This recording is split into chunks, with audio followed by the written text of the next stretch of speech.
দুয়ারে রিপোর্টারে পুরুলিয়ার দিকে নজর রাখবো। চোলাইয়ের বিরুদ্ধে অভিযান মহিলাদের। পুরুলিয়ায় চোলাইয়ের রমরমার ব্যবস্থা, পুলিশকে সঙ্গে নিয়েই ঠেকে হানা মহিলাদের। 100 লিটার মদ ও কাঁচা মাল বাজেয়াপ্ত। সরাসরি চলে যাব, আমার সঙ্গে প্রতিনিধি ইন্দ্রজিৎ রয়েছে, ইন্দ্রজিতের সঙ্গে কথা বলবো। ইন্দ্রজিৎ, এর আগে একাধিক জায়গায় আমরা দেখেছি মহিলা বাহিনী তারা রাস্তায় নেমে বিক্ষোভ দেখিয়েছেন, ভাঙচুর করেছেন, কিন্তু সেখানে প্রশাসনের বিরুদ্ধে একটা ক্ষোভ ছিল।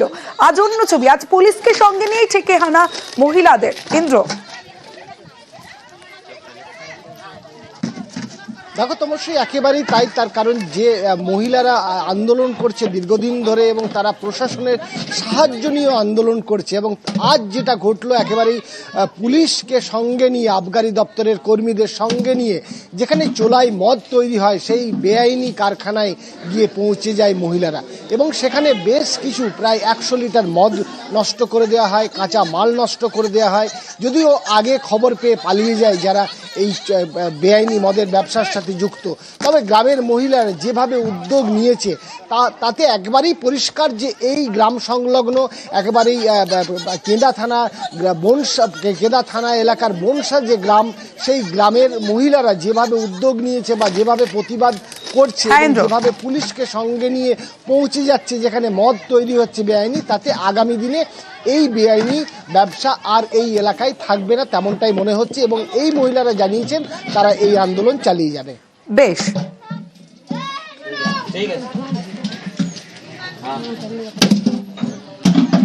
আমরা যতক্ষণ না এই খোলা বাজারে মদ তৈরি করা, হাটে বাজারে মদ বিক্রি যতদিন না বন্ধ হচ্ছে, এবং পাড়া গ্রাম এবং পরিবারের সমস্ত ছেলেরা মদ যতদিন না শেষ ছাড়ছে, ততদিন পর্যন্তই আমরা আন্দোলন চালিয়ে যাচ্ছি এবং চালিয়ে যাব। ওনারা এসেছেন, যে আমাদেরকে যথেষ্ট পরিমাণে সহযোগিতা করেছেন। আমরা বাড়ি বাড়ি গিয়ে তাদেরকে দেখিয়ে দিলাম যে এই পরিবারগুলো মদ করে, এবং ওনারা পেয়েছেন। তাদের সাথে ওনাদের আমার প্রশাসন আমাদেরকে সাহায্য করেছে, এবং প্রশাসন তাদেরকে হুমকি দিয়েছে। প্রতিদিন আমাদের বেশিরভাগ মানুষেরই রুটিনে দুধ থাকে, কিন্তু সেই দুধেই ভেজাল। আর ভেজাল করার সময় হাতে নাতে পাকড়াও এবার পরিবার। ভেজাল দুধ বাজেয়াপ্ত পুলিশের। সরাসরি চলে যাব, আমার সঙ্গে আমার প্রতিনিধি শুভদীপ রয়েছে, কথা বলবো শুভদীপের সঙ্গে। শুভদীপ, কিভাবে সামনে এলো, কিভাবে ধরলো?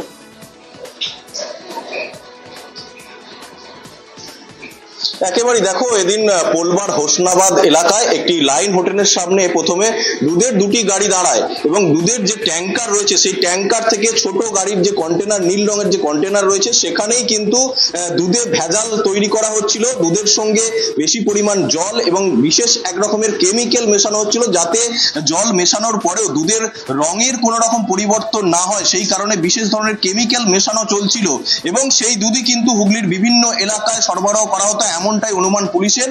যদিও সেই সময় ভেজাল দুধ মেশানোর সময় সেখানে কিন্তু পুলিশ হাতে নাতে তাদের ধরে, এবং 3 জনকে এখনো পর্যন্ত গ্রেপ্তার করা হয়েছে। তাদের একজনের বাড়ি নদিয়ায় বলে জানা যাচ্ছে। পুলিশ মনে করছে এই চক্রের জাল আরো দূর বিস্তৃত হতে পারে, সেই কারণে কিন্তু তদন্ত শুরু করেছে পুলিশ, যে এই দুধের ভেজালের কারবার কত দিন ধরে চলছে, এলাকায় কতটা জাল ছড়িয়েছে, সেই দিকগুলোই কিন্তু ধৃতদের জেরা করে পুলিশ খতিয়ে দেখছে। তমশ্রী, বেশ।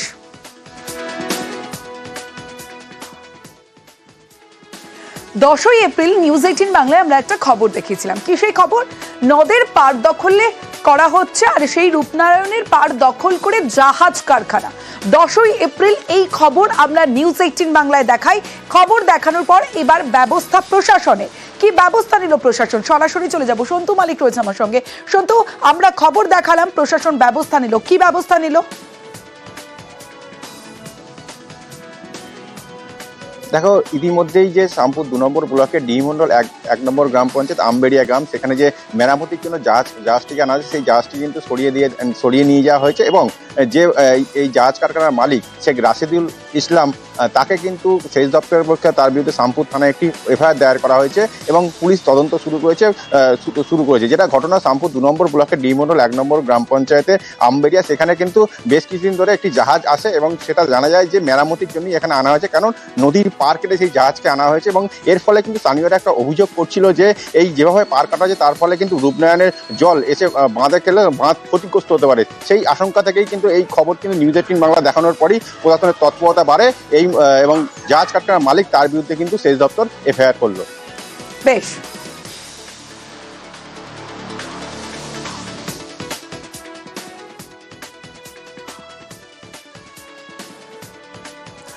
এবার উত্তর 24 পরগনার অশোকনগরের খবরের দিকে নজর রাখবো। যুবকের আধ পোড়া দেহ উদ্ধার, দরজা ভেঙে উদ্ধার যুবকের দেহ।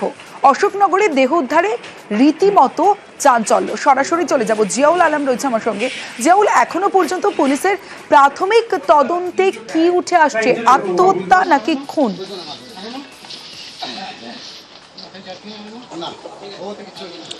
দেখো, অশোকনগর পৌরসভা 16 নম্বর ওয়ার্ডের অর্থাৎ এক বাড়ি থেকে এক যুবকের অর্ধদগ্ধ দেহ উদ্ধার হয়েছে এবং গতকাল রাতে যখন বাড়িতে এসে খাওয়া দাওয়া করে, সেই খাওয়া দাওয়ার পরে রাত 11টার পরে সে তার নিজের ঘরে দোতলার ঘরে শুতে যায়।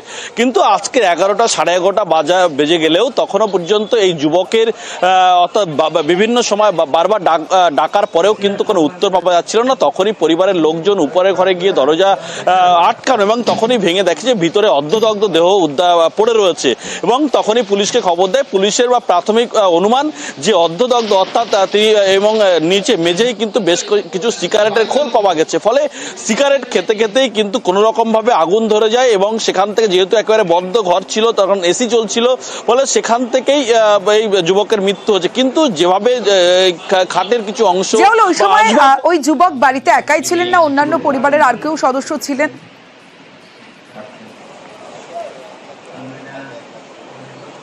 দেখো, পরিবারের সদস্যরা যেটা স্পষ্ট বক্তব্য, পরিবারের সদস্যরা সবাই কিন্তু নিচের ঘরে ছিলেন, উপরের ঘরে একমাত্র এই যুবক ছিলেন এবং রাতে খাওয়া দাওয়ার পরে হাসি খুশি অবস্থায় কিন্তু পরিবারের সঙ্গে কথা বলে তিনি উপরে যান এবং সকালে দীর্ঘক্ষণ ডাকাডাকির পরে যখন উদ্ধার না হয় তখনই কিন্তু এই সন্দেহ এবং তখনই পুলিশকে খবর দেয়।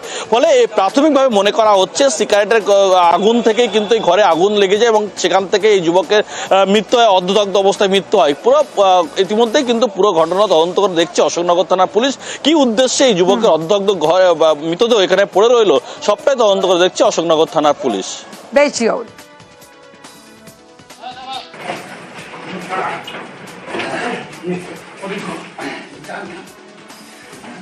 ছেলেটা উঠছে না ঘুম থেকে, তা আমরা পাড়া প্রতিবেশী ছুটে আসি, উঠছে না। আমরা আসার পর দরজাটা যে খুলেছে একজন, সে খুলতেই দেখলাম দরজার ভেতর থেকে গলগলি একটা ধোঁয়ার মতো বেরিয়ে আসলো এবং একটা তত্তাজা প্রাণ আমরা যা দেখতে পেলাম একটা খাটের কোণায় পড়ে আছে। আমরা বুঝতে পারলাম যে কোনো কারণবশত সেখানে আগুনটা লেগে যায়। তো সিগারেট থেকেও লাগতে পারে আগুনটা, হয়তো সিগারেট খেয়ে নিভাতে ভুলে গেছে বা কিছু হতে পারে, সেখান থেকে লেগেছে।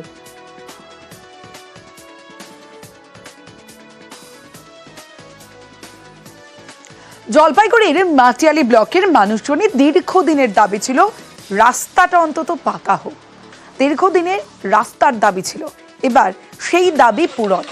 জলপাইগুড়ির মাটিয়ালি ব্লকে কংক্রিটের রাস্তা তৈরি, দক্ষিণ ধূপঝোড়া শালডাঙ্গায় রাস্তা তৈরি, 200 মিটার পাকা রাস্তার কাজ শুরু হয়েছে। সরাসরি চলে যাব, রকি রয়েছে আমার সঙ্গে, রকির সঙ্গে কথা বলবো। রকি, দীর্ঘদিনের একটাই দাবি ছিল এই 200 মিটার রাস্তা পাকা হোক, আর সেই রাস্তার কাজ শুরু হলো। কি বলছেন মানুষজন এবং কতদিনে এই রাস্তার কাজ শেষ হবে?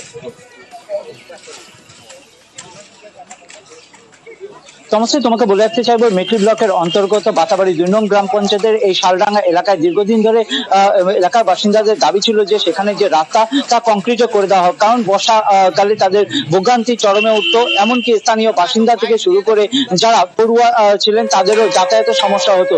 বারবার কিন্তু প্রশাসনের দ্বারস্থ হয়েছিলেন তারা। অবশেষে কিন্তু পঞ্চায়েতের তরফ থেকে 15 ফাইন্যান্সের তহবিলে সেই 200 মিটার রাস্তা কংক্রিটের রাস্তা তৈরি হবে। স্থানীয় বাসিন্দারা যা জানিয়েছে, শুধুমাত্র যে স্থানীয় বাসিন্দা সেখানে চলাচল করে তেমনটা নয়, পর্যটন কেন্দ্র এলাকা হওয়ায় সেখানে কিন্তু পর্যটকেরাও আসছেন। এই রাস্তা তৈরি হলে সমস্যার সমাধান হবে, যেমন পর্যটকদের এবং স্থানীয় বাসিন্দাদের। আর এই রাস্তা তৈরির জন্য যে কাজ শুরু হয়েছে তাতে খুশি স্থানীয় বাসিন্দারা। ধন্যবাদ জানিয়েছে পঞ্চায়েত সমিতির সদস্য প্রত্যেককেই। তমশ্রী। বেশ রকি, আমাদের পঞ্চায়েত থেকে এই রাস্তাটা হলো, আমরা তো সবাই খুব খুশি, খুবই আনন্দিত। আমরা তো অনেক ক্ষয়ক্ষতি করছি, তো অনেক গাছ কাটছি, কেউ কাঁঠাল গাছ কাটছে, অনেক ক্ষতিপূরণ ক্ষতি হয়ে গেছে। তার জন্য এখন রাস্তাটা হইতেছে, আমরা পাড়া সবাই খুব খুশি। আগে তো খুব সমস্যা হতো আগে রাস্তা খুব দিয়ে। সমস্যা, গাড়ি ঢুকতো না, একটা টোটো ঢুকতো না, তারপরে অ্যাম্বুলেন্সও ঢুকতো না। হ্যাঁ, এখন অ্যাম্বুলেন্স ঢুকবে, খুবই সুবিধা হলো। দীর্ঘদিনের একটা এদের এই পাড়ার একটা আকাঙ্ক্ষা ছিল যে এখানে একটা সিসি রোড যদি হয়, তো আমরা এটা 15 ফিনান্স থেকে এই 200 মিটারের রাস্তা আমরা স্যাংশন করি এবং পাস হয়, উদ্বোধন করা হলো। দীর্ঘদিন থেকে এদের খুব অসুবিধা, মানে এখানে অনেক কটা ফ্যামিলি আছে, তো যাতায়াতের এত অসুবিধা সব জায়গায় হয়ে গেছে, কিন্তু এই জায়গায় কোনো গাড়িও ঢোকে না একটা। তার জন্য এটা আমরা পঞ্চায়েত থেকে 21/91 পঞ্চায়েত, আমি নিজে এটা আমি স্কিম দিয়ে এটা পাস করে এইটা উদ্বোধন করা হয়।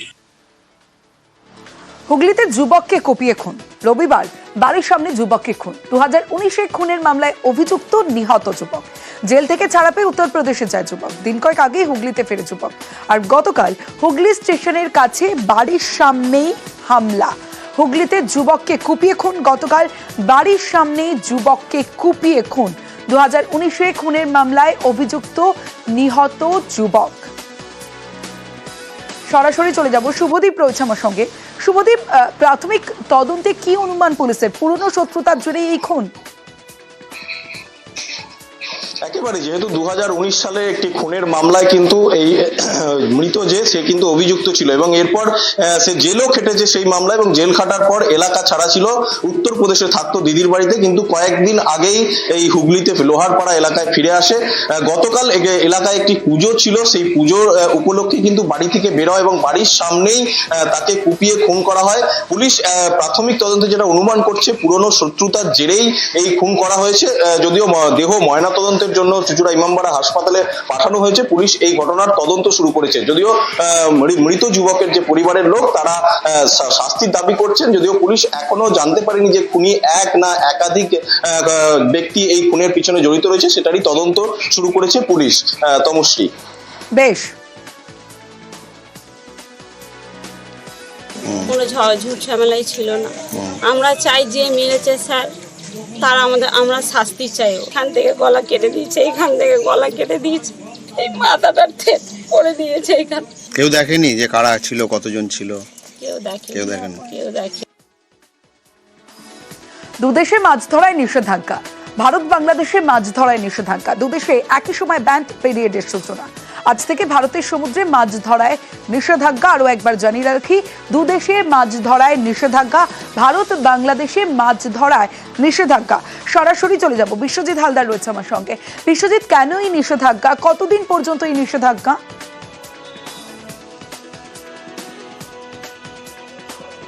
হ্যাঁ দেখো, এই প্রথম ভারত এবং বাংলাদেশ দুজনে একই সাথে কিন্তু এই দুই দেশের মৎস্যজীবীরা কিন্তু এই ব্যান্ড পিরিয়ডটাকে মানতে চলেছে। আগে বাংলাদেশের ব্যান্ড পিরিয়ড অন্য সময় ছিল, এখন কিন্তু যেহেতু দুটো দেশ পাশাপাশি একই জায়গাতে মাছ ধরা হয় এবং সেই জায়গাতে নতুন করে এই ব্যান্ড পিরিয়ড কিন্তু শুরু করা হলো এবং এই ব্যান্ড পিরিয়ড কিন্তু একদম 60 দিনের ব্যান্ড পিরিয়ড চলবে। ব্যান্ড পিরিয়ডটা হচ্ছে একদম আজকে শেষ, আগামীকাল থেকে একদম কেউ যাতে সমুদ্রে না নামে সেই নিষেধাজ্ঞা কিন্তু জারি করা হলো। এবং কিন্তু বিশ্বজিৎ, এই যে নিষেধাজ্ঞা জারি করা হলো, এর ফলে তো মানে ক্ষতির আশঙ্কাটা অনেকটা।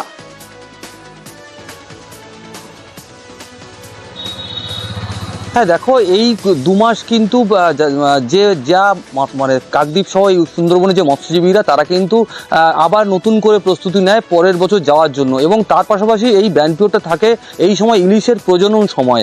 এই সময়টা যদি মাছ ধরা থেকে বন্ধ রাখতে পারে তাহলে মৎস্যজীবীরা যেটা মনে করেন যে আগামী বছর কিন্তু আরও ভালো মাছ তারা ধরতে পারবে, এবং সেই কারণে কিন্তু এই বন্ধটা রয়েছে এই মুহূর্তে। যে এই যে 2 মাস, এই 2 মাস কিন্তু তারা নতুন করে তাদের ট্রলার, জাল থেকে শুরু করে সমস্ত কিন্তু তারা সাজিয়ে গুছিয়ে নেবে। আবার প্রস্তুতি নেওয়া হচ্ছে পরের বছর আবার সমুদ্রে যাত্রার জন্য, আবার পরের বছর সমুদ্রে ইলিশ ধরার জন্য। তমশ্রী, বেশ বিশ্বজিৎ। মাছ তো সর্বত্রই যাতায়াত করে, তো এটা একসঙ্গে করা হয়েছে, এটা খুবই আশাপ্রদ। প্রায় একই নিয়ম পালন করতে চলেছে। আমাদের ওদের ব্যান্ড পিরিয়ডটা আমাদের থেকে 3 দিন কম, কিন্তু শুরু হবে সেই এপ্রিল থেকেই। বাংলাদেশে ওটা গভর্নমেন্ট এটা মেনে নিয়েছে, মেনে নিয়েই এবছর থেকে ওরা এটাকে প্রয়োগ করবে এই নিয়মটা। এক নির্মম অত্যাচারের খবর দেখাবো।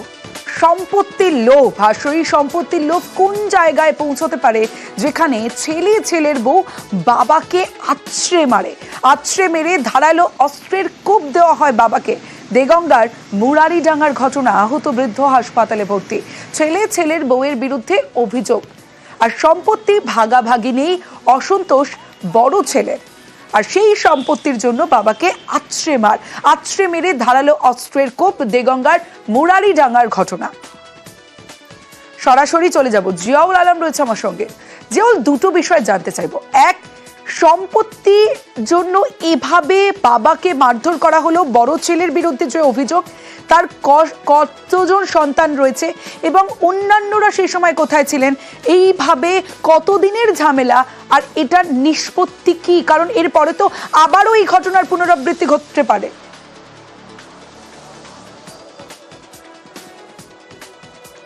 একদম দেখো, গুণধর ছেলের কীর্তি অর্থাৎ দেগঙ্গার মুরারিডাঙ্গা, সেখানে অর্থাৎ এই যে বৃদ্ধা লোক, তার কিন্তু প্রায় 4টি ছেলে মেয়ে, অর্থাৎ বড় ছেলের তার একটা অংশ কিন্তু লিখে দেওয়া হয়েছে, কিন্তু তার সেই বড় ছেলের আরও দাবি যে পুরো অংশটাই, সেই জমিটা পুরোটাই লিখে দিতে হবে এই বড় ছেলের নামে।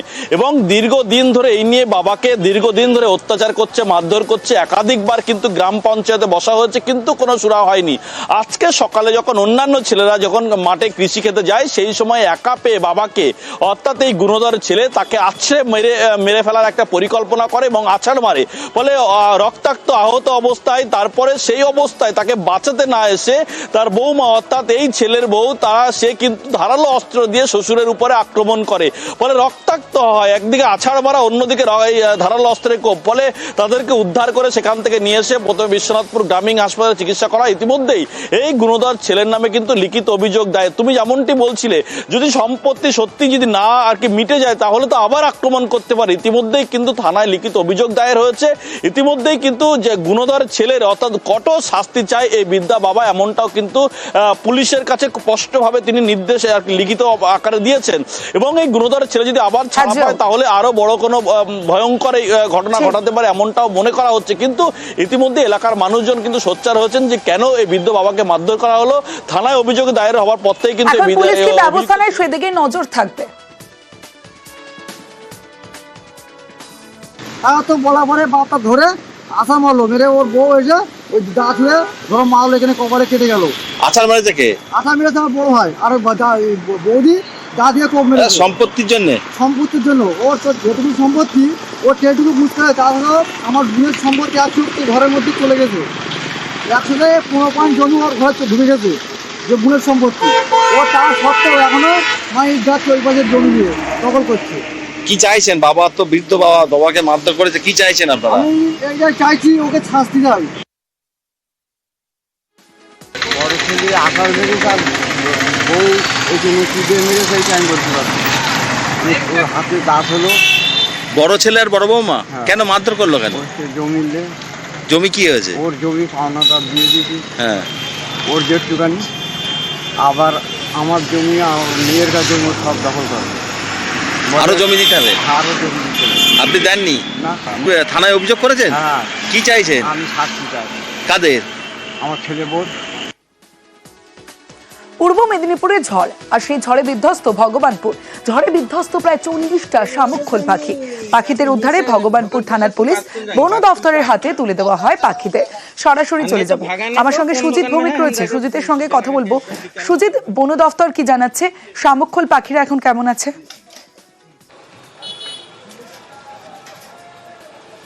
শামুকখোল পাখিরা প্রত্যেকটি পাখি ভালো আছে, এটা একটা ভালো খবর।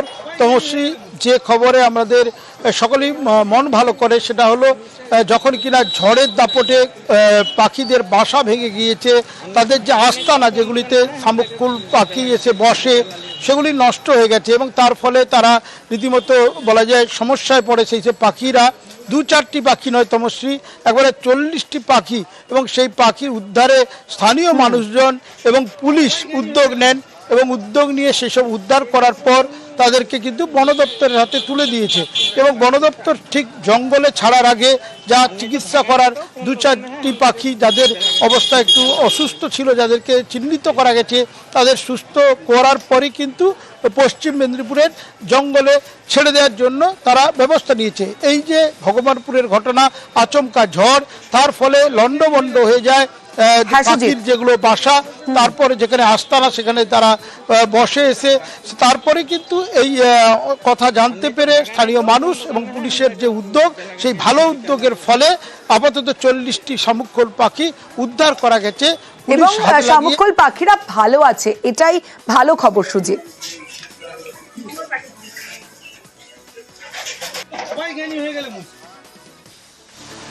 চা বাগানের দিকে নজর রাখবো। চিতাবাঘের আতঙ্ক, জলপাইগুড়ির মাটিয়ালিতে চিতাবাঘ আতঙ্ক।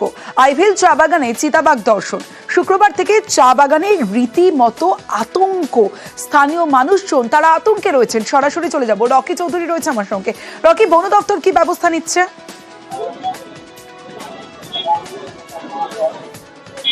দেখো তোমাকে বলে রাখতে চাইবো, চিতার আতঙ্কে সন্ধ্যের পর কিন্তু শ্রমিক মহল্লার বাসিন্দারা ঘর থেকে বেরোনো বন্ধ করে দিয়েছে।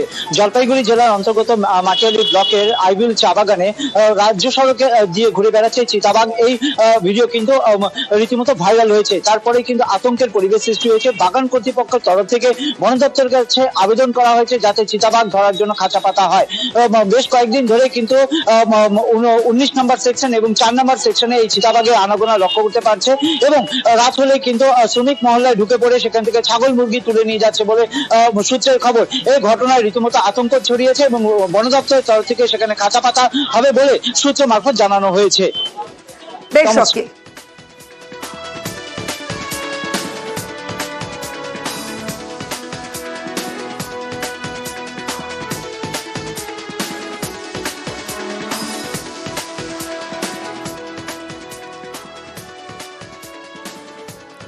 দুয়ারে রিপোর্টারে এবার আপনাদের নিয়ে যাব বিষ্ণুপুরে। সেখানে গাজনে মেতেছে বিষ্ণুপুর। সারেশ্বর মন্দিরে চলছে শিবের গাজন। গাজনের পুজো দিতে যেমন ভক্তদের ভিড়, তেমনি কুলি নিয়ে ভক্তদের নাচ। প্রিয়ব্রত রয়েছে, দেবব্রত রয়েছে আমার সঙ্গে। দেবব্রতর সঙ্গে কথা বলবো। দেবব্রত, এই যে গাজন চলছে, গাজনে মেতেছে বিষ্ণুপুর, ছবিটা ঠিক কিভাবে, কত বছর ধরে হয়ে আসছে, কি রীতিতে পুজো হয়? একেবারে দেখো, 1000 বছরের পুরনো এই ইতিহাস। আর বিষ্ণুপুরের পাশে রয়েছে সারস্বতী বাবার শিব মন্দির। সেখানে একটা সময় মল্ল রাজারা এই শিব মন্দির প্রতিষ্ঠা করেছিল। তারপর থেকেই শিবের গাজন হয়ে আসছে এখানে। এবার গাজন উৎসবকে কেন্দ্র করে মানুষের উদ্দীপনা লক্ষ্য করা গেছে। হাজার হাজার ভক্ত, যেমনটা জানতে পারা যাচ্ছে উৎসব কর্তৃপক্ষের পক্ষ থেকে, 8 থেকে 10,000 ভক্ত এবার হয়েছে এই সারেশ্বর গাজনে।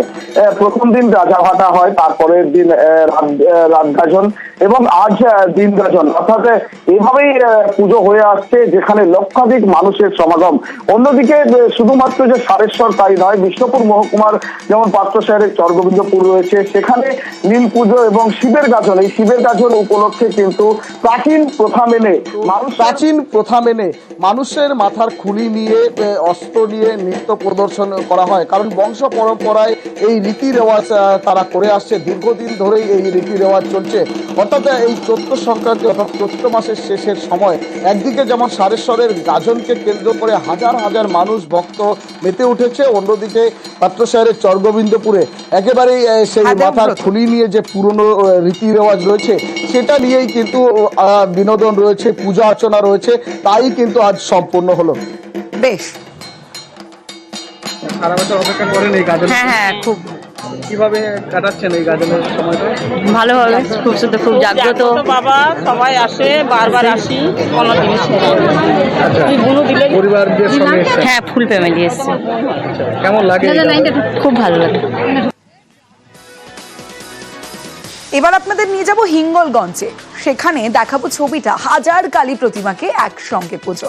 নববর্ষের আগে হিঙ্গলগঞ্জে নীল পুজো, হাজারি কালী পুজোয় ভক্তদের ভিড় চোখে পড়ার মতো। সরাসরি চলে যাব, অনুপম সাহা রয়েছে আমার সঙ্গে। অনুপমের সঙ্গে কথা বলবো।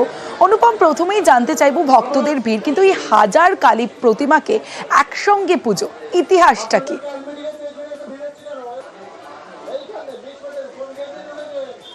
দেখো, প্রথমেই তোমাকে বলে রাখি, এই যে সুন্দরবন লাগোয়া হিঙ্গলগঞ্জের প্রত্যন্ত এলাকা যে খেজুরবেড়িয়া এলাকা গ্রাম, এইখানে আজ থেকে প্রায় 200 বছর আগে থেকে এই পুজোর রীতি রেওয়াজ পুজো শুরু হয়। এখানকার যে সন্ন্যাসী মণ্ডল বলে এক ব্যক্তি, তিনি সপ্তাহাদেশ পান এবং তারপরে থেকে এই পুজো শুরু হয়। এখানকার মানুষ এই 200 বছর আগে এইসব এলাকায় নদী মাতৃক দেশ যেহেতু, সেই জন্য এখানকার প্রায় সময় এখানকার যে নদীর যে বাঁধ ভেঙে যেত, ঝড়ে ক্ষতিগ্রস্ত হতো, এলাকার মানুষ বছরে প্রায় অর্ধেক সময় তারা ক্ষতিগ্রস্ত থাকতো, যেটা গ্রাম ছাড়া থাকতো। এবং এখানে স্বাস্থ্য ব্যবস্থা এতটা সেই সময় খারাপ ছিল যে মানুষের কোনো অসুখ হলে তাদের দেবতার উপরেই ভরসা করে থাকতে হতো।